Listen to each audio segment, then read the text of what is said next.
传统的客家音乐呢，安蓬勃发展哈。我都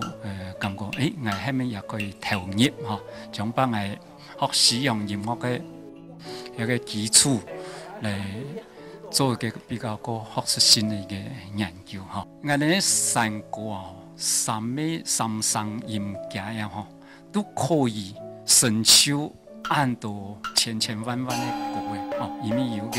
古琴嘅曲牌哈。結構啊，針對一曲牌結構，我哋都可以即興式的做幾多一個曲調變化，哦，嗰一首可以發現